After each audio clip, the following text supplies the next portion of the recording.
everyone, my name is Tori, this is Novel Life, and welcome back to my channel. Today I have my March wrap-up to share with you. So I have read a total of 29 books in March. I do have my mid-month wrap-up where I talk about the first 15 books I read. I will link that in the cards and the description box below. But in this video, I'm going to be talking about the 14 books that I read in the last half of March. So of the 14 books that I read in the last half of March, 3 of those were physical books, 7 were ebooks, and 4 were audio. And for the total of March, I had 7 physical books, 13 ebooks, and 9 audiobooks, which I'm glad I'm reading a little bit more physical books and ebooks. And audiobooks are kind of all evening out. For a breakdown of genre, I had 9 contemporary romances, 1 novella, 3 dark romances, and 1 historical fiction for the last half of March. Also for star rating, I had 2 5-star reads, 8 4-star reads, 1 3.5 star, and 3 3 stars. For the total of March, I had 18 contemporary romances, which is a lot, but I've just been loving the contemporary romance stuff. I had 4 dark romances, 2 novellas, and 1 historical fiction. And for the star breakdown for the whole month, I had a total of 5 5-star reads, which I think is really, really good. I had 3 4.5 star reads, 13 4-star reads, 3 3.5 stars, and 5 3 stars. So with all that being said, let's just dive into the books that I read in the second half of March. I had a pretty big spread of like different type of books that I was reading. So the first book that I think I started actually, I think the day that I filmed my March mid-month wrap-up, that is Follow the River by C.E. Ritchie.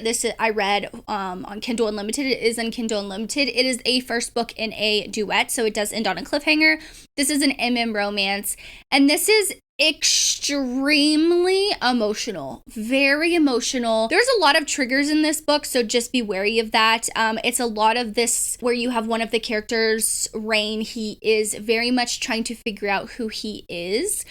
He's had a past of sexual assault, so him being interested in a guy is very new to him, and it's basically him trying to figure out who he likes, who he is, and all that stuff. I don't want to say too much, just know that it's extremely emotional. There's some triggers surrounding the book. It is extremely heartbreaking, but I absolutely loved it. While I didn't dive into the second book immediately, it ends on like a good enough cliffhanger that you're like, okay, I think I know where this is gonna go. So I'm itching to pick up the second book. I just hadn't had time to pick it up. But yeah, I really, really like C.E. Ritchie's writing. Of course, Iced Out is actually very different than this book. Iced Out is more of like, not rom-commy, it's not like that. It's more contemporary romance in that traditional way. Follow the River is very much a more emotional. So if you're looking for that, dive into that one. The next book I read was actually the first book in a duet, and then it's Bringing Down the Stars by Emma Scott. So I've had this book on my shelves for a while, and I really enjoy Emma Scott's writing. This is a little bit older of her backlist, and me and Sam decided to buddy read it, even though I was a terrible buddy reader, and I started it like a day after she finished this book. But I'm going to talk about the duet together. So this is the second book. The second book is Long Live the Beautiful Hearts, which I actually find that's a very weird title. So I'm not going to give too much away. I wouldn't say this is a love triangle. There is like this aspect of I love her, but she loves someone else. There's this writing and poetry part, like aspect. It's basically you have 2 best friends. They do everything together. One of them is from, not the best family. They don't have a lot of money. And one is extremely rich, and they start going to this school. Actually, one of the main characters that meets her first, she decides to start dating the other guy, but I feel like I'm not going to explain this very well, which, like, I don't know how to explain it, but basically, he starts writing letters to her as her boyfriend because he doesn't know like what to say to her. But then in the second book in the duet, they go off into the military together. They sign up and they are deployed together.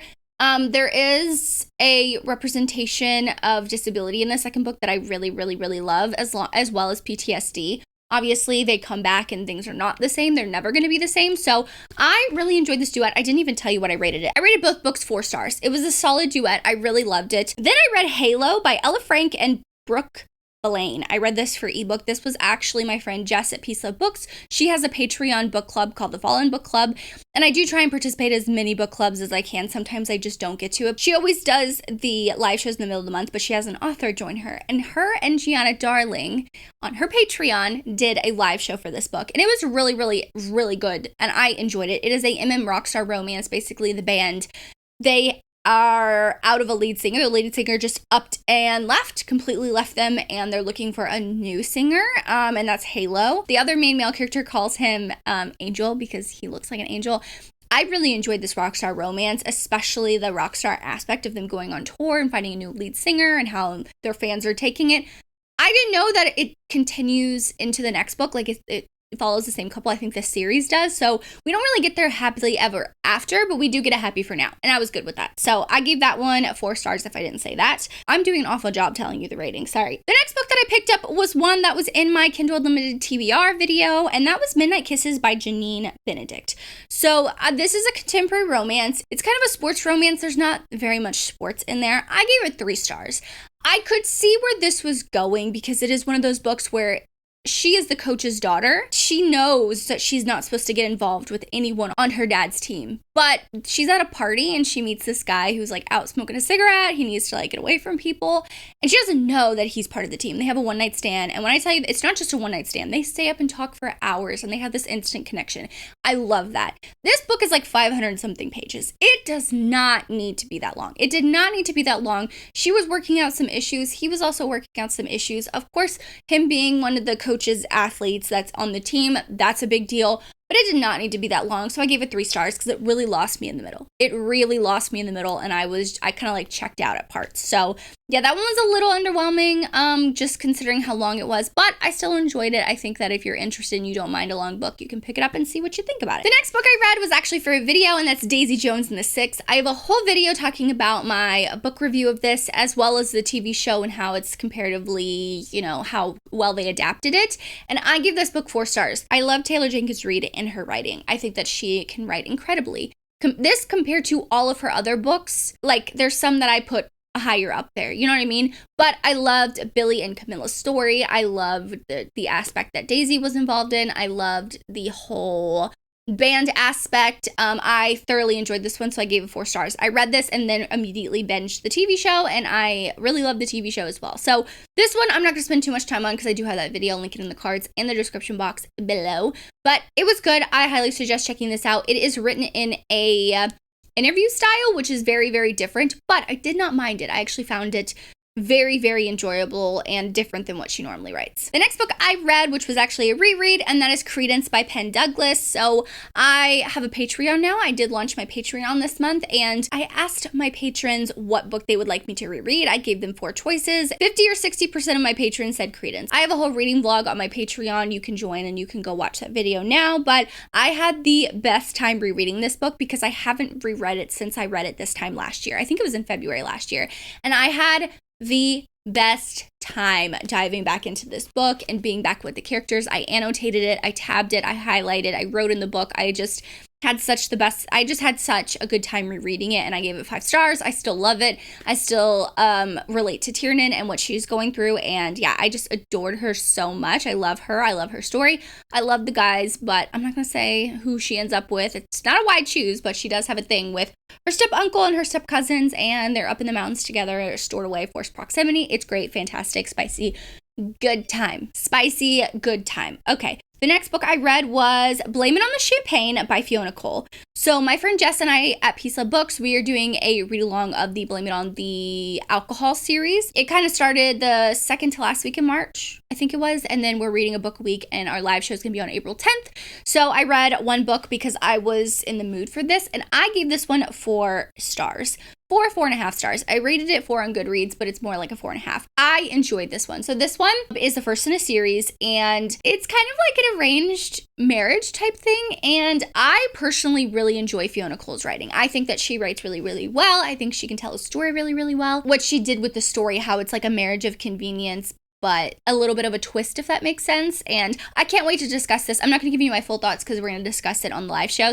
But I thoroughly enjoyed this one, and I cannot wait to chat with you guys. So I hope you join us. You still have time to read all 3 of the books. They are available in audio on Audible, but they are in Kindle Unlimited as well. So cannot wait to continue with the series and talk about that on April 10th on my channel. I think we're doing it at 7 p.m. EST time. The next book I read was Cruel Prince by Ashley Jade. This was my cover-to-cover book club pick that I run with Sam from Sam Reads a Little. We have a whole live show discussing this book. Me and Sam both gave it 3 stars. I think that Ashley Jade can write really, really well. But I think because I read her newer stuff, The Choice, The Words, those kind of books, and now I'm going back to something she wrote pretty early on in her career, it was just okay. I could see the potential that she was trying to do. I am interested in the other characters and their books in the series because she set that up really well with this. But this is more of a bully romance. But the whole thing of why he's bullying her, you know it's a miscommunication. You know that if they were to just talk to each other, because she comes back to the school where he goes now, and there's this like whole miscommunication thing of why she left and what happened and who did what and why, and you could just tell from the very beginning, and I just felt it was average. It was okay because I could see all that coming. There wasn't like any elements of surprise, if that makes sense. So 3 stars to this one, but I've heard the second book is a lot of people's favorites, and I do have that on my shelf. So the next book I also read was a new release, and that's Rouge by Greer Rivers. This is a new release. It's a dark romance. This one was, when did this release? March 26th, 27th? The last week, and I picked it up because I'm a huge fan of Phantom by Greer Rivers. So she has this Tattered Curtain series. First book takes place in New Orleans, but this one takes place in Las Vegas. Now, this one I gave 3.5 stars. I rated it 4 in Goodreads, but I'm giving it 3.5. I could see what she was trying to do with the book, and I really did enjoy it. Basically, as a captive, our female character is supposed to get married to someone else because she has a deal. Her father has a deal with him. He's going to testify on her father's behalf to get her out of jail. There is this whole element of this societal families type thing and who's doing what and all these different names. And that was a little hard to keep up with in the beginning of the book. In Phantom, we didn't have any of that. It's literally a Phantom of the Opera retelling. So it doesn't have all those things. And I felt a little confused at the beginning of the book.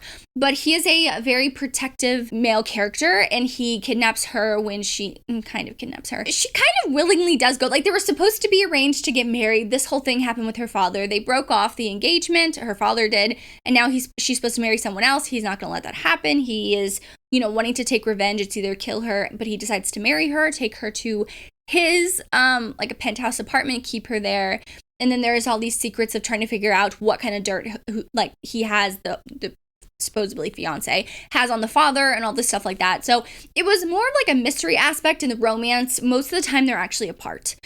She is with her, I guess, ex-fiance, even though she's married to the hero because she's trying to get dirt and stuff. It was just okay. It was pretty good. I love her. I still will read anything that she puts out. It was just not quite there the same way Phantom was for me, but it was still a really good book if you love a possessive hero. The next one I read was a little novella, and that's I've Walked Where You've Been by Marina Vivancos.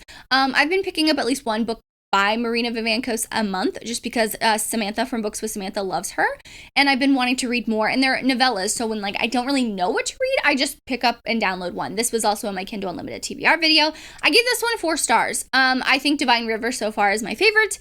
Samantha said the same thing, but she gave me another recommendation that I'm really excited to dive into. I forgot what it's called, but it's a shifter one. But this one was I think it's less than 100 pages. And it's basically like a soulmates romance. They are childhood soulmates. So if you see someone walking in the street, but it's usually adults that this happens to, it never happens to children. And if you're away from your it's kind of like a fated mates thing. If you're away from that person, you start to get sick and stuff like that. But they're kind of enemies because they're forced together as children, but they don't really like each other. Now they're in college and they have they're trying to make it work because they literally can't be apart from each other or they're going to literally die. They get sick and die. So it was very interesting. I enjoyed it. The next book I have is one that I listened to, and that's The Proposal They Can't Refuse by Natalie Kanya. So this is a contemporary romance because the female character in this book is Puerto Rican. I decided to do these exclusive videos on my Patreon for the top tier for my dedicated dandelions to cook with me. So I find a book. In this case, it's a Puerto Rican female character, and I cooked a Puerto Rican dish. My husband is part Puerto Rican, so I've made that dish before and whatever, but he joined me to help me cook. He filmed a little bit for me. We did a taste test and it was fun. And then I talked about this book and I give it 3 stars. This was her debut novel, which I didn't know, but it seemed more women's fiction-y to me. It was borderline women's fiction. It wasn't the same as I would say as a romance, but it kept me entertained. It was a rom-com-y book, it was cute. Meddling families, they're trying to get married, or they're supposed to get married. They have a fake engagement because our main male character's dad is going through, he has cancer, but he doesn't want to do chemotherapy, but they make a deal that if, he gets married, if they get married to each other, he'll do chemotherapy. So obviously they're going to do that. And, it was just fun. It was just a fun read to read and listen while I was cooking and doing all that stuff and talking to the camera and filming all that. So yeah, it was just really really fun. The next book I read was Break the Ice by L.A. Cotton. This was a new release that just came out. I personally really enjoyed this. I listened to the audio and I gave it 4 stars. I think the audio was done really, really well. I mean, Teddy Hamilton narrated it, so yeah, I really like it. This is a hockey romance because he is on the hockey team with our female character's brother, and it's kind of like brother's best friend. But there was not a lot of hockey. I hate that when they say like it has like a hockey-ish title, but there's not a lot of hockey, and that kind of makes me sad. But other than that, I really enjoyed the story. We have a plus-size female character. She's dealing with a lot of self-confidence issues and trigger warnings for eating disorders. She talks about her eating disorder a lot. And, you know, she has to build up her confidence. Her mother is someone that has constantly put her down around with everyone else. She's off to college now. She's living with her brother and some of the other hockey teammates until her dorm is all set up. And I thought it was a really, really cute love story. He really, really helps her kind of get her confidence back. And I just really enjoyed it, so I gave it 4 stars. Like, it wasn't the best thing, but it was very enjoyable, and I had a good time when I was listening to it. And the last book that I ended March with was this chunker of a book, which is Redeeming 6 by Chloe Walsh. And I'll tell you right now, this is my favorite book out of all the 4 books I've read by Chloe Walsh. Hands down, literally my favorite book. Might be my favorite book of the entire year, let me tell you. So this is the 4th book in the Boys of Toman series, and this one is the 2nd book in Aoife and Joey's duet. So Saving 6 was the first book. Did I read that this month? No, I read it last month. And this is their like conclusion. And when I tell you I have cried for most of this book, crying because I like don't have words. I feel like if I'm going to talk about it, I'm going to cry, and I'm going to dinner after this and I can't cry. The things that Joey goes through, which we have seen in Binding and Keeping 13, I know what he goes through, but you get inside his head and you get inside Aoife's head, and it's just this is a book where it makes me love reading romance. That these characters, especially Joey, will get torn down to where he's literally going to kill himself. He is on a bridge waiting to jump. He feels like he has nothing else to live for, right? And you know, things just come up for... I can't explain it. I'm like at a loss for words. I just think that this is a beautiful love story. It really, truly shows that love is not perfect. And, you know, sometimes you want to be the one to save the other person, and you can't. They have to save themselves. They have to want to live. You can't make them want to live. And I just think this was a beautiful story, and it is a 5-star read. It's one of my favorite books of all time. It's almost 800 pages, but it did not feel like that because, I finished reading this yesterday. I stayed up till 2:30 in the morning to the point where I was crying. I was sitting up in bed reading on my Kindle, even though I have the paperback. I couldn't hold this and read this, so I got the Kindle version. But I was crying in bed while Brandon was sleeping next to me, and I was like doing that kind of crying just because like I just had tears in my eyes most of the time while reading this book. And I think it is a beautiful love story, and Joey and Aoife are 2 characters I will never forget. And there's a lot of trigger warnings, like I said, attempted suicide, talks of suicide, suicidal ideation.